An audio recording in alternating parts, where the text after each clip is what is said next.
Don't run. Be a good boy. Don't you remember?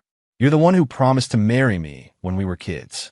I woke up to find myself spread-eagled and tied to the bed of a drop-dead gorgeous and dangerously obsessed CEO. She pointed to a wall-covered, floor-to-ceiling, with photos of me from childhood to the present day, her fingers tracing the outline of my face. To get you used to my scent, I've been adding a little something to your milk every night. She smiled, a beautiful, terrifying smile. Now, are you still having trouble getting comfortable in my bed? This all started when I asked my wealthy friend, Ellie, to help me find a job, something that paid 6 figures. I signed a contract without reading the fine print. Turns out, it was a marriage certificate. For $100,000 a month, I became the trophy husband to a stunning CEO. I figured I was just a placeholder, a decoy to piss off her ex-boyfriend before he came back to town. So, right before the wedding, I took the money and ran. I was supposed to be watching bikini-clad women on a tropical beach, waiting for her and her old flame to ride off into the sunset together. Instead, I woke up here. I leisurely finished the last bite of my dessert and wiped my mouth with a linen napkin. Across the table, Eleanor was sipping her black tea with an effortless grace that always made me feel a little clumsy. I finally worked up the nerve. Ellie, I began, the words feeling hot in my throat. You've been in the corporate world forever. Any chance you could help me find a job? I really don't want to be unemployed the day after graduation. It was humiliating. A grown man begging a woman for a job. Eleanor set down her teacup, a perfectly sculpted eyebrow raised. A faint, knowing smile played on her lips. Still haven't found anything? Why don't you just come work for me? She said it so casually, but the words hit me like a lightning strike. The hope I'd stamped out for months suddenly roared back to life. My whole demeanor changed. I leaned forward, my voice practically an octave higher, a shameless, groveling grin plastered on my face. Thank you, Ellie. You're a lifesaver. It looks like Cole Miller is officially destined to be your dependent for life. We laughed our way through the rest of the meal and headed back toward campus. Walking beside her, I thought about how we'd met. It was back in middle school. I loved hiking and had dragged a few classmates, guys and girls, up a local trail. Halfway up the mountain, we found Eleanor, alone with a sprained ankle. Her eyes were red from the pain. Without a second thought, I'd piggybacked her all the way to the cable car station. We swapped numbers and became friends. She was a few years older, always like a cool big sister. To this day, I still had no idea what her family did or where she worked. Every time I asked, she just artfully dodged the question. All I knew for sure was that she was rich, not just well off, but staggeringly, absurdly wealthy. Every time she visited me at school, she'd roll up in some luxury car I couldn't even name, a sleek beast that screamed 7 figures. She'd treat me to the best food, cover all our expenses, and then send me back to the dorms with a mountain of fancy snacks to share with my roommates. That car, parked outside my dorm, was the reason I'd earned the nickname the Kept Man. I shook my head with a wry smile. Looked like that nickname was here to stay. In fact, it was about to be welded to my face permanently. Back in my dorm room, I crashed on my bed. The next morning, just as the sky was turning a pale gray, my phone buzzed violently on my nightstand. I groggily answered it. A sickeningly sweet, automated female voice chirped in my ear. Hello, is this Mr. Cole Miller? This is a call from Stratosphere Dynamics, confirming your interview for tomorrow at 10:00 M. Stratosphere Dynamics? The name jolted me awake. I shot upright in bed, so fast that my roommate on the top bunk, who had been snoring like a freight train, yelped and nearly rolled off. Stratosphere Dynamics, one of the biggest tech giants in the country. The kind of god-tier company I wouldn't even dare to submit a resume to. After the call ended, I was still dazed. Damn, I muttered. Scammers are really stepping up their game these days. Impersonating Stratosphere now. Half believing, half skeptical, I sent a quick text to Eleanor. Ellie, was that Stratosphere interview you're doing? She replied almost instantly with a winky face emoji, followed by another text. Who else? Stick with me, kid. You'll be living the high life. Before I could even type a reply, my roommates were awake, crowding around my bed with their hair sticking up in every direction. Holy crap. Cole, Stratosphere Dynamics? You've hit the jackpot, man. Don't forget us when you're rich and famous. Dude, no way. Was it that super hot rich lady in the fancy car who set this up? You're skipping the ladder and taking the elevator straight to the top. My face flushed at the mention of the rich lady. No way, I said, trying to sound offended. I got this on my own merit, obviously, but inside I was soaring. My roommates didn't buy my crap for a second. They immediately became my personal hype squad. Cole, you need a haircut. ASAP. Doesn't that dry cleaner downstairs rent out suits? You gotta get one. Let's see that resume. We need to fluff it up, make you look like a future titan of industry. They pushed and prodded me, and though I kept saying, guys, it's fine, really, my body betrayed me as I let them shove me into a chair. For that moment, I was the king of the dorm, basking in their envy. I took a deep breath, my heart pounding with a mix of excitement and sheer terror for what tomorrow would bring. You know, maybe being a professional freeloader wasn't so bad after all. The next day, I bit the bullet and hailed a cab. The most extravagant thing I'd done in my entire job-hunting saga. Through the window, the Stratosphere Dynamics headquarters loomed over the city like a steel behemoth. I had to crane my neck back so far it ached just to see the top. 328-story towers, connected at the 20th floor by 3 transparent glass skywalks. They shimmered in the morning sun like bridges to Olympus. I paid the fare, my heart bleeding at the cost, and walked on legs that felt like cotton toward the revolving glass doors. Excuse me, sir. Your ID badge. A security guard stopped me in my tracks. My face went red. I'm here for interview, I mumbled. Just then, a woman in a sharp business suit walked over from the reception desk. A polite, professional smile plastered on her face. Good morning, sir. May I have your name? And do you have an appointment? My name is Cole Miller. I have a 10 o'clock interview. The moment I said my name, her professional smile melted into something genuinely warm, almost enthusiastic. Oh, Mr. Miller, right this way, please. Without another word, she swiped her card, and the security gate beeped open. I followed her, feeling completely out of my depth. So, where's the interview being held? I'll take you there myself. Her smile widened. We stepped into an elevator, its mirrored walls reflecting my own nervous face back at me. The floor numbers climbed rapidly, not stopping once. I tried to make small talk. So, are there a lot of people interviewing today? The receptionist glanced at me with a strange expression, a mix of surprise and amusement. She didn't answer, just maintained that enigmatic smile. Ding. The doors opened. Floor 28. The top floor. Mr. Miller, just head down the hallway. It's the last office on your right. I thanked her and took a deep breath, my footsteps sinking silently into the plush, sound-dampening carpet. This was a big league company, all right. An interview on the top floor. What a power move.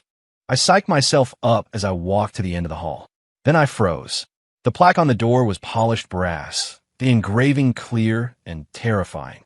Chief Executive Officer. My brain short-circuited. Was the receptionist setting me up for some kind of corporate prank? Who gets interviewed by the CEO? That's not how this works. As I stood there, debating whether to bolt, the door to an adjacent office opened. A sharp, competent-looking woman in a black power suit stepped out. She saw me, did a double take, and then a grin she couldn't quite suppress spread across her face. She didn't say a word. She just walked over, put a hand on my shoulder, and pushed open the CEO's office door. Then she shoved me inside. The door clicked shut behind me with a soft, final thud. You're here for the interview, right? Have a seat, the woman said, her smile growing wider. I moved like a puppet and sat on the edge of a leather sofa. Am I in the right place? Why is the interview in the CEO's office? And where are the other candidates? The woman just chuckled and turned to a sleek, built-in bar to make coffee. The silence in the office was deafening. I was so awkward my toes would try to dig a hole through the soles of my shoes. She came back with 2 mugs. The interview is right here. The CEO is conducting it personally. As for the others, she said, handing me a mug, you're the only candidate we're seeing today. She added, my name is Nicole, by the way. I was the CEO's executive assistant. As of this morning, you can call me general manager. My brain felt like scrambled eggs as I tried to process this tidal wave of information. The office door opened again. This time, the person who walked in was someone I knew. It was Eleanor.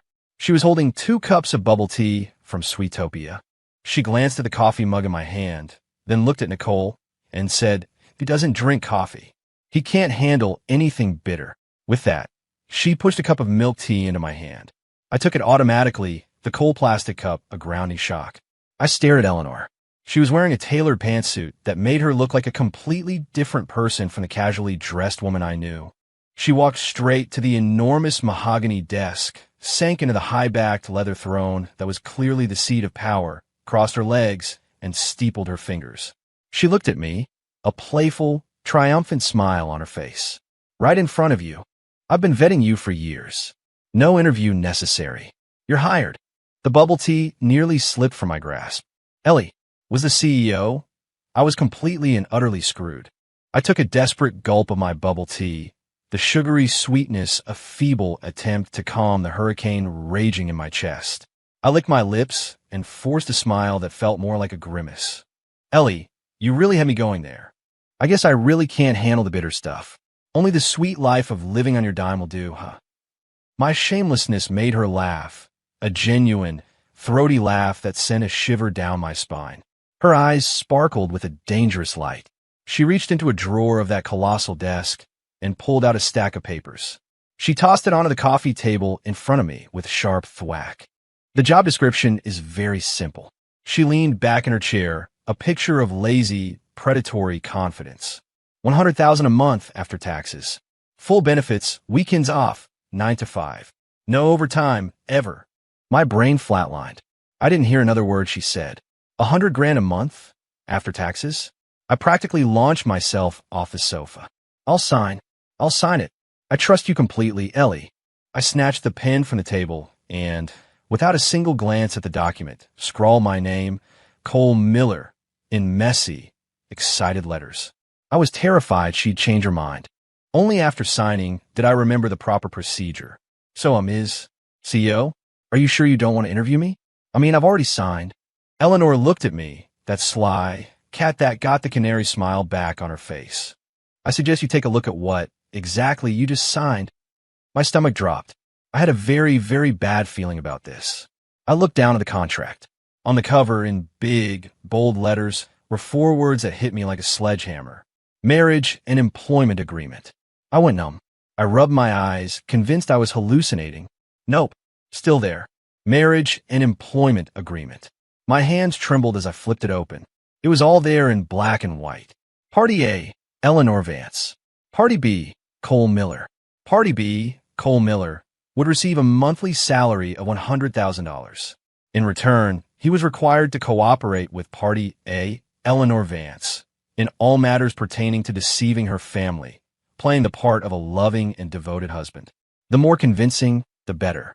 And then there was the most insane clause of all.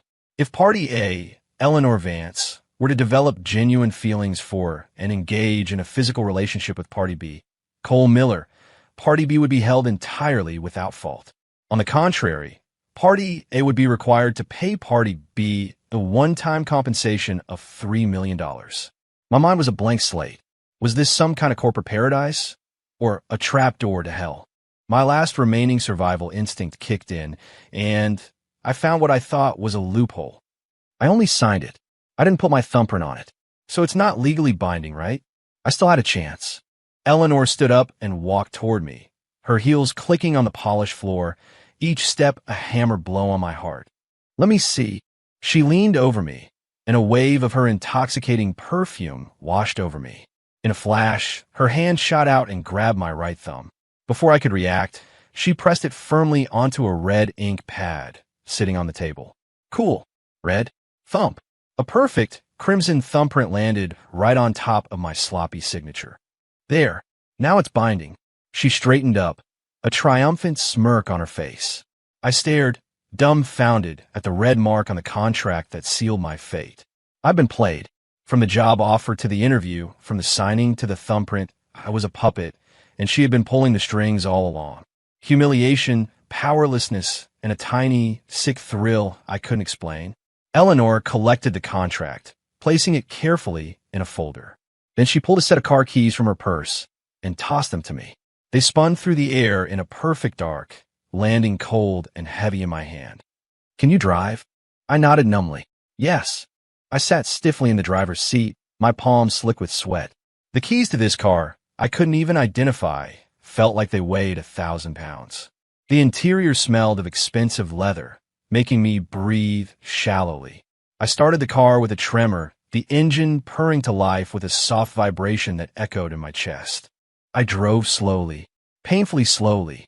I was probably going just a little faster than the cyclists we were passing. My eyes were glued to the road, terrified that a single wrong move would cost me the next 10 years of my salary. Can you drive any slower? A turtle could outrun you. Eleanor's voice cut in from the passenger seat, laced with impatience. I shot her a glance in the rearview mirror, forcing a sycophantic smile. Just looking out for your safety, boss. Safety first, always. She ignored my lame joke and changed the subject, or rather, dropped the same bomb again. You know where we're going, right? My heart skipped a beat.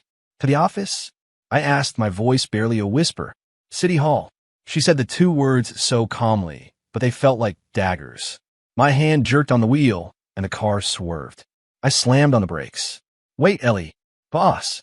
I was frantic, past caring about titles. Can't we just get a fake ID? The technology is amazing these days. We could get one that's impossible to tell from the real thing. Do we have to do this for real? My voice was shaking. I'm going to be a divorcee before I'm even properly married. And you're a woman. What will people say about you? Eleanor turned to face me, a half smile on her lips. She looked at me like I was a child throwing a tantrum. My family will check. They'll find out. One sentence, and all my arguments crumbled.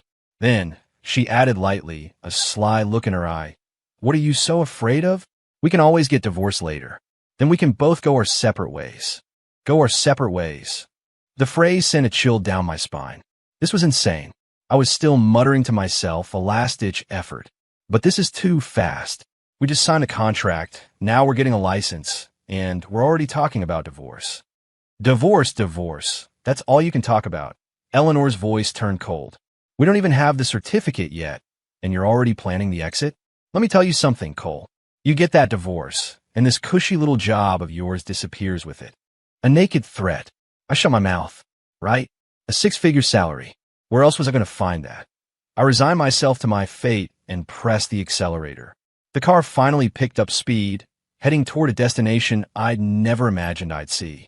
The rest of the day was a blur, like a movie on fast forward. At City Hall, we didn't wait in any lines. A clerk immediately escorted us to a private office, filling out forms, taking the photo, saying the vows. I was in a complete daze, a marionette with Eleanor pulling the strings. When the two crisp, new marriage certificates were placed in my hands, I still felt a profound sense of unreality. I stared at the booklet at the photo of me and Eleanor side by side. I was smiling like I was at a funeral. Yesterday, I was a desperate, unemployed graduate. Today, I was a married man. And my wife was a CEO who probably had a spot on the Forbes list. Life was crazier than any roller coaster. What are you staring at? Drive. Eleanor's voice snapped me out of it. I mechanically started the car, my mind a total blank. Where to now? Eleanor smoothed her hair, her tone leaving no room for argument. Home. My parents' house. A jolt of panic shot through me. We're meeting your parents already? Ellie, I'm not prepared for this at all. She just turned to me, gave me a playful wink, and said something that made me want to rip the steering wheel off. The awkward new husband has to meet the in-laws eventually. Don't worry, my parents are very easygoing. The car glided into a neighborhood I'd only ever seen in issues of Fortune magazine.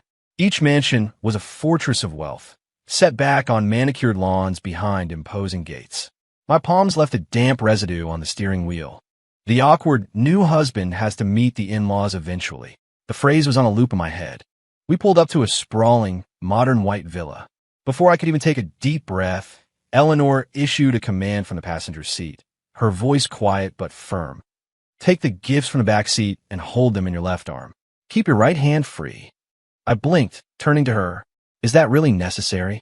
She didn't look at me, her gaze fixed on the villa's front door, which was already opening. A cool, detached smile touched her lips. Did you forget the contract? The performance has to be convincing. A herd of wild animals stampeded through my mind, but my body obediently followed her orders. The second, I had a pile of exquisitely wrapped boxes cradled in my left arm. A soft, warm hand covered my right one. Eleanor had taken my hand. Her touch was soft and slightly cool, but for me, it didn't feel like holding hands. It felt like being snapped into a pair of invisible handcuffs. My heart stuttered in my chest, not from affection, but from pure, unadulterated panic. As we reached the door, a couple emerged. They were in their early 50s, dressed in a style of understated elegance that screamed old money. Eleanor's father wore a simple linen shirt, but his eyes were sharp, hawk-like. Her mother wore a perfectly tailored silk dress, a smile on her face that didn't quite reach her eyes. Their presence created an invisible force field, locking onto me, the intruder. I felt like I'd been stripped bare, appraised from head to toe, like an item up for auction. The air grew thick and heavy. My own smile felt stiff and brittle. The polite greetings I'd prepared stuck in my dry throat. Just as the pressure was about to crush me, Eleanor's father spoke, his voice surprisingly gentle. "You must be Cole. It's good to finally meet you. Come in, come in." Her mother's smile became genuine. "Yes, please come inside. Dinner's all ready." Eleanor, honestly, keeping this wonderful news to yourself for so long. This sudden warmth threw me even more off balance. This wasn't in the script. Weren't they supposed to grill me, look down on me, and then slide a check across the table telling me to get lost?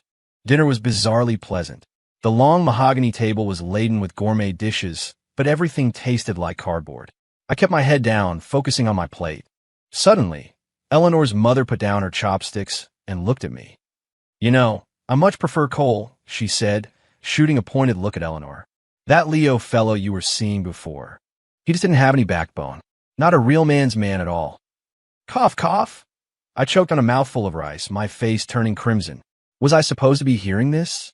This was definitely above my pay grade.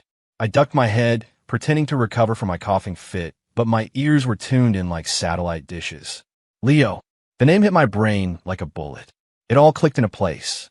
The contract marriage, the six-figure salary. I was a shield, a human shield, deployed to make this Leo guy jealous. A siren went off in my head. This cushy job was actually a high-risk position. The second this Leo came back into the picture, I'd be kicked to the curb. That $3 million compensation package? It was a severance payment. To ease the tension, or maybe to show their approval of me. Eleanor's parents began gleefully recounting her most embarrassing childhood stories. You wouldn't believe it, Cole, but our Ellie was still wetting the bed at 3 years old. And when she was 5, she fell asleep at the dinner table and face-planted right into a bowl of spaghetti and meatballs. We were finding marinara in her hair for days. I could only sit there, smiling awkwardly and letting out a series of strained ha-ha-has. I snuck a glance at Eleanor. The formidable CEO, whose presence could silence a boardroom, was blushing from her ears all the way down to her neck. She was glaring at her parents, muttering under her breath, "Dad, Mom, can you please not tell him my entire life story?" Seeing her so flustered and helpless, a strange, inappropriate flicker of satisfaction ignited within me. Leaving her parents' house, I was a silent statue as Eleanor drove. That meal sat like a lead weight in my stomach, and the name Leo was a thorn lodged in my mind. The car finally stopped in front of a villa even more magnificent than her parents', in an even more exclusive gated community. This was her home. "Your room is on the second floor, next to mine," Eleanor said, dropping my suitcase by the door, her tone as casual as if she were commenting on the weather. "I like to have a glass of warm milk before bed. I had the housekeeper prepare one for you, too. Make sure you drink it. If you don't like it, I won't have her make it again." I nodded mutely and dragged my luggage upstairs. The room was absurdly large, the carpet so thick my feet sank into it. The bed was the most ridiculous part. A massive, king-size monstrosity that looked like it belonged in a palace, a soft, white trap. I slept terribly. The expensive mattress was too soft, swallowing me whole. I tossed and turned, my bones aching. Damn city folk and their fancy beds. I grumbled into the pillow. Give me a cheap, firm mattress any day. In my drowsy state, I could have sworn I smelled a faint, familiar perfume in the air. The same scent that always clung to Eleanor. I figured I'd just been around her so much it had rubbed off on me. The next morning, I woke up with dark circles under my eyes and noticed the wall opposite my bed for the first time. It was covered by a massive, ornate, floor-to-ceiling mirror. My first thought was that it was a clever design choice to make the huge room feel even bigger. After a shower, I wandered around my new room naked, drank the milk the housekeeper had left for me, and then threw myself onto the bed. The physical discomfort and mental exhaustion were creating a toxic brew of resentment inside me. I pulled the red marriage certificate out of my crumpled pants pocket. Staring at the photo of me and Eleanor, looking like two idiots, a devilish idea began to grow. I took out my phone. Click.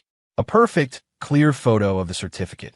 Without hesitation, I opened up my messaging app and blasted the picture to my high school alumni group chat and my college dorm group chat. 1 second. 2 seconds. The chats exploded.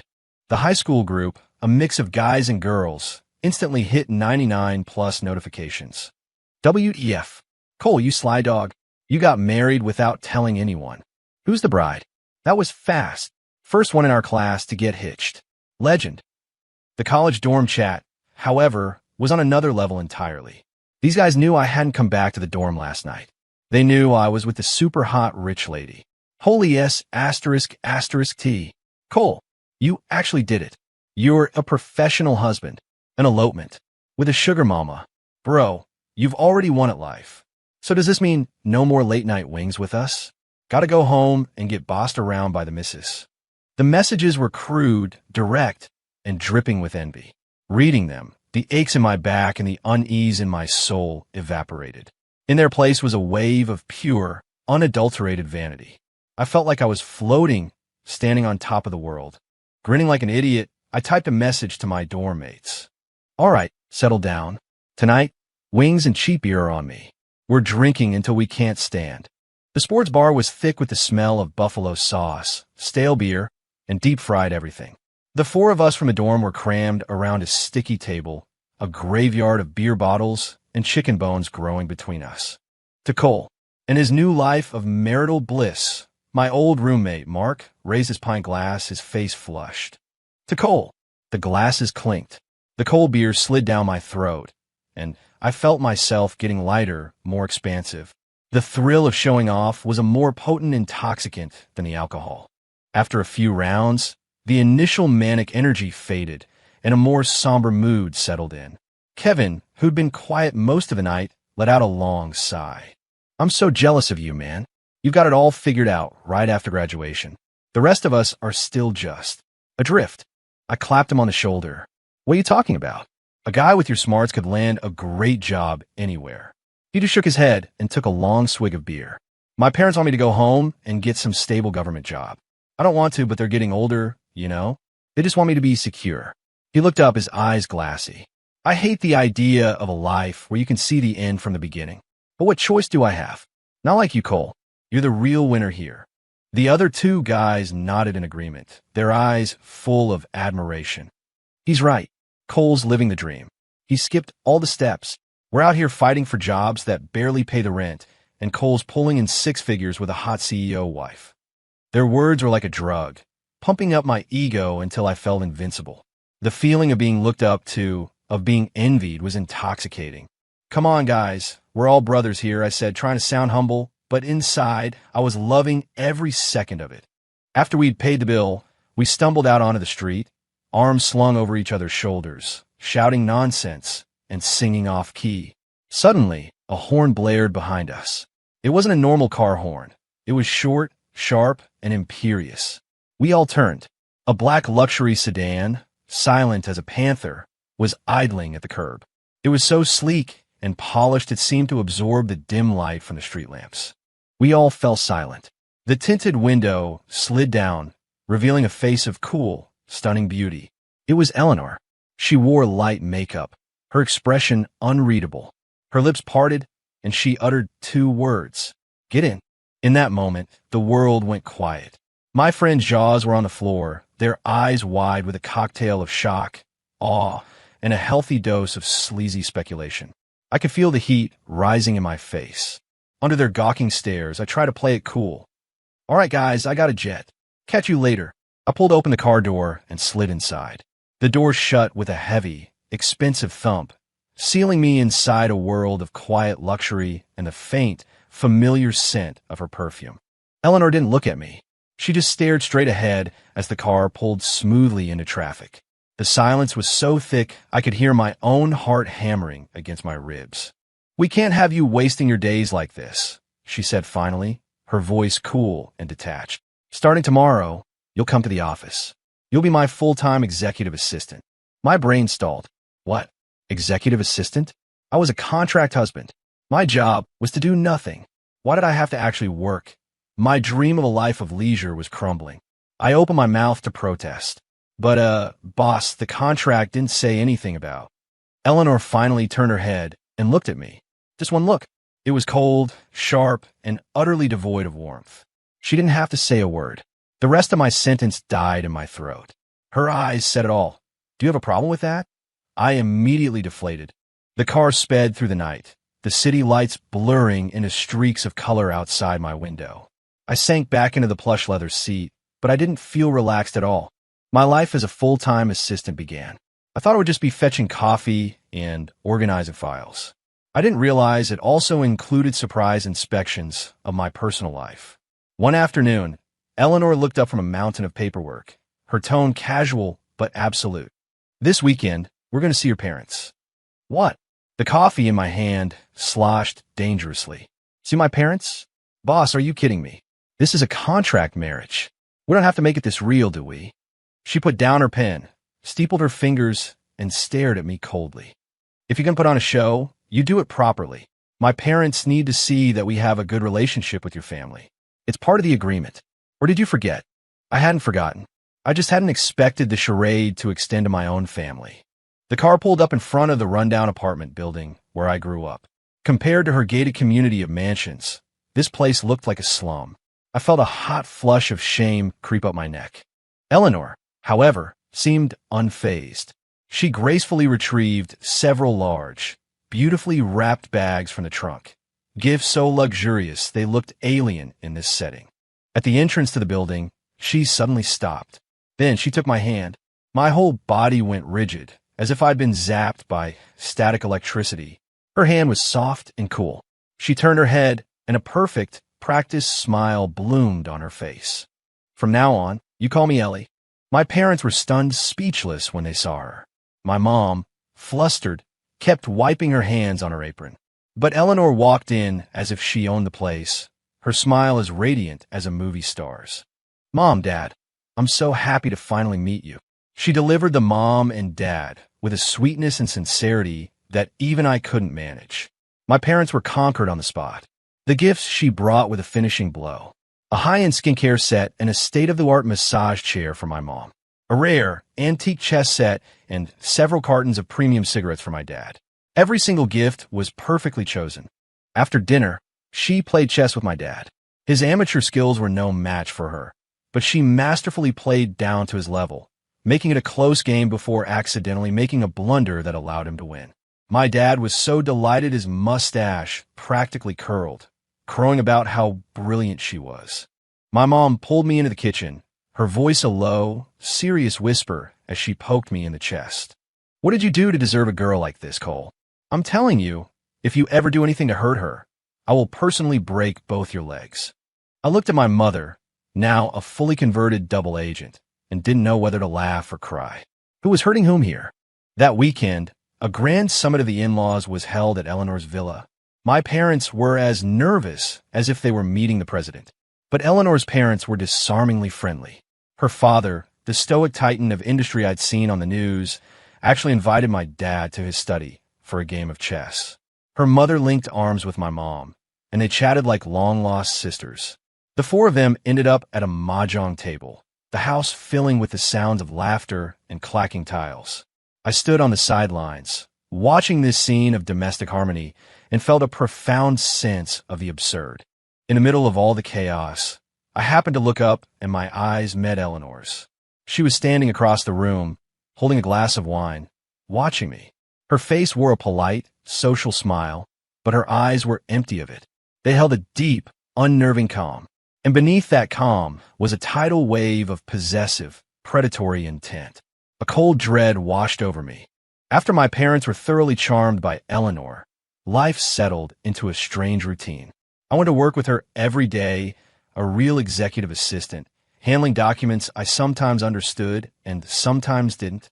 Our parents even formed their own little mahjong club, meeting up every week without fail. Watching my mom and dad laughing with my so-called in-laws, I would sometimes forget that this was all just a business transaction. That is, until one evening, about 3 months later, at the dinner table, Eleanor casually dropped a bomb while dabbing her lips with a napkin. My mother is coming to stay for a few days. A piece of steak nearly fell out of my mouth. Your mom? Here. My voice cracked. What am I going to do? Should I go stay at the dorm for a few days? Eleanor put down her napkin and glanced up at me. Her expression was placid, but it was enough to silence me. Hide! A mocking little smile played on her lips. Do you think my mother is an idiot? A married couple sleeping in separate rooms? What do you think she'll make of that? My brain seized up as a horrifying possibility dawned on me. Her next words confirmed it. Starting tonight, you're moving into my room. It wasn't a suggestion. It was an order. I felt my blood run cold. I don't think that's a good idea. Boss, this is fake. The contract also says the performance has to be convincing. She cut me off, her voice dropping a few degrees. Or would you rather my mother finds out the truth, and you can kiss this month's $100,000 paycheck goodbye? There was again, the financial blackmail, the perfect weapon, aimed right at my weakest point. What could I say? Like a defeated dog with its tail between its legs, I gathered my pillow and a few changes of clothes and moved them into her bedroom. Her room was twice the size of mine, filled with that same perfume that now seemed to cling to my own skin. The bed was even bigger, even softer, a vast, white cloud waiting to swallow me. I thought I would be a nervous wreck, lying next to a beautiful woman, unable to sleep a wink. But the moment my head hit the pillow and I breathed in that familiar, oddly comforting scent, my eyelids felt like they were made of lead. I was out like a light. The next morning, I woke up in agony. Ow! I pushed myself up, my back screaming in protest. It felt like I'd been run over by a truck. A deep, aching soreness radiated from every joint. I glanced at the other side of the bed. Eleanor was already gone. Damn it, I muttered. My body just isn't built for these rich people beds. I dragged myself to the bathroom. The man in the mirror had 2 giant dark circles under his eyes and looked like he'd been on a week-long bender. At breakfast, Eleanor's mother was already at the table. When she saw my pathetic state, she didn't look suspicious at all. Instead, her face broke into a wide, deeply satisfied smile. It was a smile that made my skin crawl. "Oh, Cole," she said, pushing a bowl of some dark, murky soup toward me. "I made this special tonic for you. Young people need to learn some restraint. You have to take care of your body." I stared at the bowl, which smelled strongly of medicinal herbs, and my face burned with humiliation. I wanted the floor to open up and swallow me whole. Beside me, Eleanor just sipped her oatmeal, a cryptic little smile on her lips. The next few days were pure torture. Every night, Eleanor would hand me a glass of warm milk, claiming her mother had insisted on it for a good night's sleep. I drank it without a second thought, and every night, I would pass out instantly, only to wake up in even more debilitating pain, more exhausted than the day before. And the more haggard I looked, the more radiant Eleanor's mother's smile became. She even took my hand one afternoon and said, with great solemnity, "I know Ellie is in good hands with you. Seeing how much you two love each other, I can finally rest easy." I just smiled back weakly, feeling like a prize poodle on display. A few days later, her mother finally left, completely satisfied. As she was leaving, I saw her exchange a quick, knowing look with Eleanor at the door. I shook my head, trying to dismiss the strange feeling it gave me. The dragon was gone. I collapsed onto the sofa, letting out a long sigh of relief. As much as my body ached every morning, sleeping next to her, surrounded by her scent, it wasn't so bad. I was getting used to it. The days bled into one another, moving with impossible speed. Before I knew it, my contract marriage to Eleanor was approaching the 2-year mark. I had fully transformed from a broke college kid who couldn't handle a soft mattress into a man quite comfortable with his status as a kept man. One evening, I was sprawled on the sofa when Eleanor came and sat beside me, fresh from a shower, wrapped in a silk robe, toweling her wet hair. The air filled with her signature scent. She stared at the TV, her voice as flat as if she were discussing the weather. "My parents are getting impatient. They've set a date. We have to have a wedding. My heart jumped into my throat. A real one. She gave her usual excuse, a cryptic smile on her lips. We have to see the performance through to the end. We can't let our parents get suspicious, can we? The wedding preparations began, a massive, complicated machine grinding into motion. But just as I was getting overwhelmed by floral arrangements and guest lists, Eleanor's mother pulled me aside for a private chat. She led me out to the garden, dismissing the staff. Her usual warm, doting expression was gone, replaced by a look of deep concern. "Cole," she said, her voice low and serious. "There's something I have to warn you about. I think that Leo fellow is coming back to the States. I have a feeling he's coming back specifically for the wedding. You need to be on your guard." Leo. The name was a thunderclap in my brain. The name I'd first heard at their dinner table. The reason for my existence in this charade. The white whale, the ghost of boyfriends past. My purpose was to be a decoy, a tool to make him jealous. Now, the main actor was returning to the stage, which meant it was time for the stand-in to exit. This lavish wedding was just the final act, a grand performance for an audience of one. Leo? I felt no anger, no humiliation. Instead, a wave of pure, unadulterated joy shot through me. My ship had finally come in. I was about to be rich. From that day on, I started watching Eleanor like a hawk. And sure enough, everything confirmed my theory. She started coming home later and later. The dark circles under her eyes grew more pronounced, her face etched with exhaustion. "Is wedding planning that stressful?" I asked, feigning concern. She rubbed her temples wearily, her smile strained. "Of course. I put you in charge of things at the office, so a big event like this falls on me. It's not easy keeping both sets of parents happy." The perfect excuse. To me, it was just a cover for her secret rendezvous with her true love. I smirked inwardly, but my face was a mask of sympathy. "You're working too hard, Ellie." A plan began to form in my mind. I couldn't just wait around to be fired. I had to take control. I would disappear right before the wedding. That way, she could gracefully cancel the whole thing and run off with her precious Leo. And I, after a discreet interval, would contact her for a quiet divorce and my generous severance package. With the money I'd already saved, I'd be set for life. Free and clear. I was a genius. I started my secret operation. Step 1, my parents. I used my own savings to book them a luxury, round-the-world cruise, telling them it was an early 30th anniversary gift. "Mom, Dad, please don't mention this to the Van Cess," I said with earnest sincerity. "I want to surprise them with something too." My parents were moved to tears, promising to keep my secret. Step 2, my job. I became the model employee, working late, tying up every loose end, and earning praise from everyone at the company. I had to leave behind the image of a responsible, hard-working man. Everything was in place. That night, I lay in bed next to Eleanor. I breathed in the scent that had been the cause of my mysterious aches and pains for 2 years, but my heart was cold and calm. I secretly opened my phone under the covers, the screen's glow illuminating my triumphant smile. A one-way ticket to a sleepy little island in the Caribbean sat waiting in my email. "Goodbye, Eleanor. Once I get my payout, I'll never have to depend on you again." As the plane broke through the clouds, leaving the glittering sprawl of the city far below, I pressed my face against the window, a grin stretching from ear to ear. "Goodbye, Eleanor. Goodbye, my 6-figure salary." Cole Miller, was a free man. To cover my tracks, I took a series of connecting flights, finally landing on a tiny island so small you had to zoom in on a map to find it. For the next 2 weeks, I lived like a king. I spent my days on golden beaches, sipping from chilled coconuts and watching beautiful women laugh in the surf. I spent my nights in open-air bars, drinking with tourists from around the world and feasting on fresh-caught seafood. I even chartered a yacht for a day just because I could. Lying on the deck, the salty wind in my hair, I had only one thought.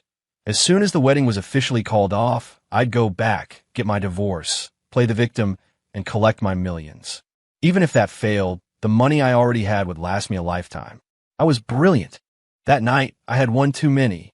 I stumbled back to my hotel from the bar, fell face first onto the bed, and was instantly swallowed by darkness. I woke up to a splitting headache. I groaned and tried to roll over, but my body felt like it was encased in lead. I couldn't move. My eyes flew open. The scene before me sobered me up instantly. There were cold, tight restraints on my wrists and ankles.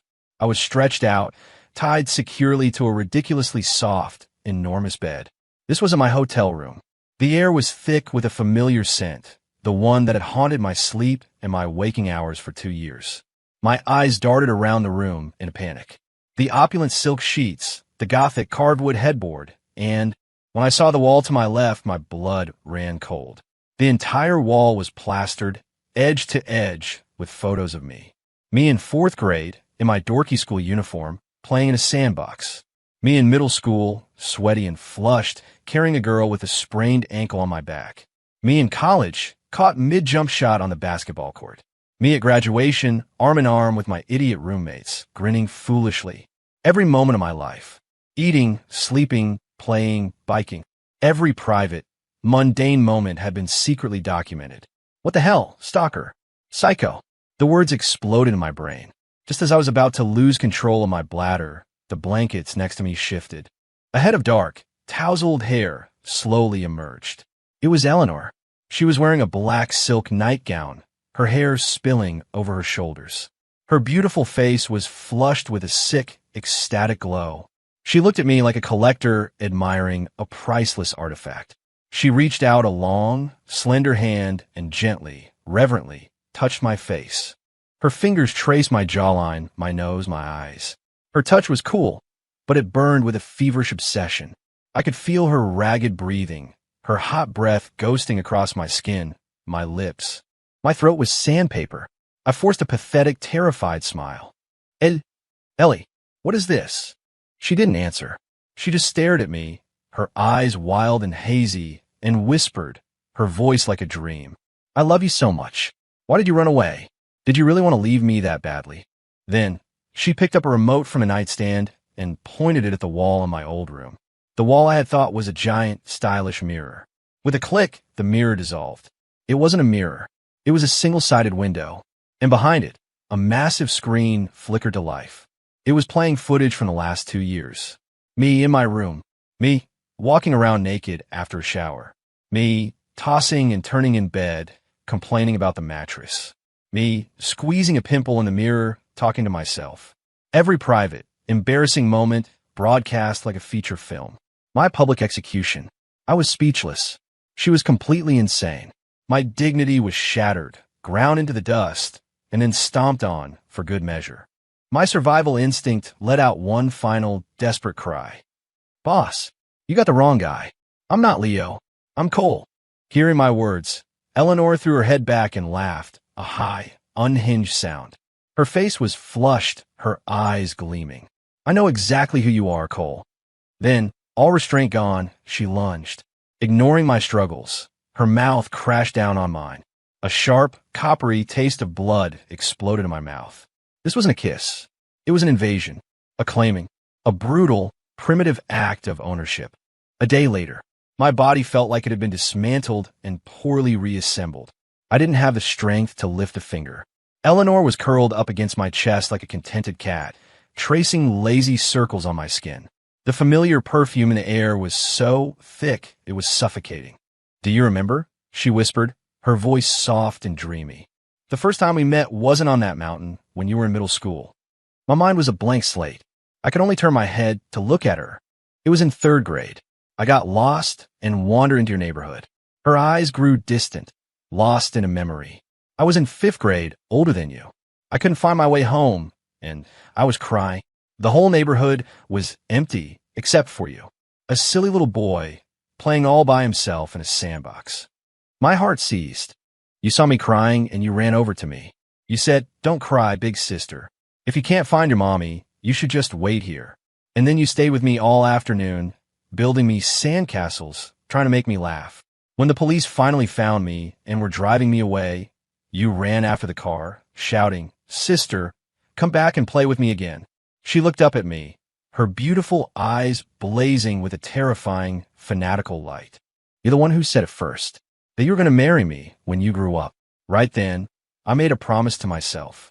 A boy this precious had to be protected, locked away. He had to be mine and mine alone.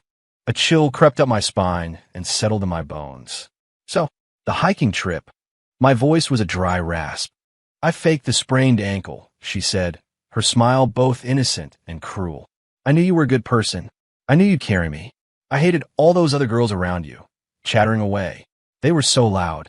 I had to have you for myself. My blood ran cold.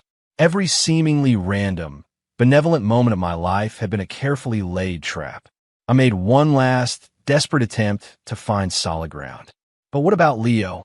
What was all that about? At the mention of his name, Eleanor's lip curled in disdain. Him? He was just a convenient cover. My family was trying to set me up in an arranged marriage. I needed an excuse.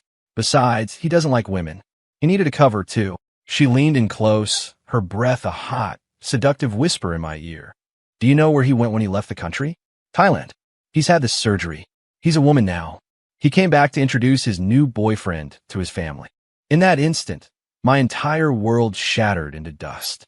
Seeing the look of dawning, soul-crushing horror on my face, Eleanor's eyes began to smolder again with a decade of repressed obsession. She leaned down, her hot lips brushing against my ear, her voice a sweet, syrupy command. And now, it's time for your punishment. Later, we had a wedding. It was a massive, extravagant affair. All our friends and family were there, and amidst the roaring applause and congratulations, I played my part, moving through the ceremony at Eleanor's side. From my spot at the head table, I saw Leo, or rather Leah. She was wearing an elegant pantsuit, looking radiant. Next to her sat a handsome, sun-kissed young man, and the two of them were wrapped up in their own world, whispering and laughing together. It was only then that I truly understood. This wedding was never for anyone else. It was a coronation, and I was the one being crowned. A few years later, I was the executive vice president of Stratosphere Dynamics. Eleanor and I were a power couple, the stuff of business magazine legends. We had a beautiful daughter, with my eyes and Eleanor's fierce intelligence. She was the center of Eleanor's world. One sunny afternoon, I was playing with her daughter in the garden when Eleanor came up behind me and wrapped her arms around my waist, just as she always did. My daughter looked up, her little face scrunched in thought. Daddy, why does Mommy always hug you from behind? I froze for a second, then smiled. I turned in her arms, kissed Eleanor on the forehead, and then looked down at my daughter. Because Mommy's afraid Daddy will run away. Eleanor looked at me, her eyes filled with an ocean of love so deep it was almost frightening. She brought her lips to my ear, her voice a low murmur only I could hear. And are you going to run? I pulled my wife and daughter into a tight hug. No more running. I'm never getting away, am I? Now that you've caught me, I guess I have no choice but to stay right here.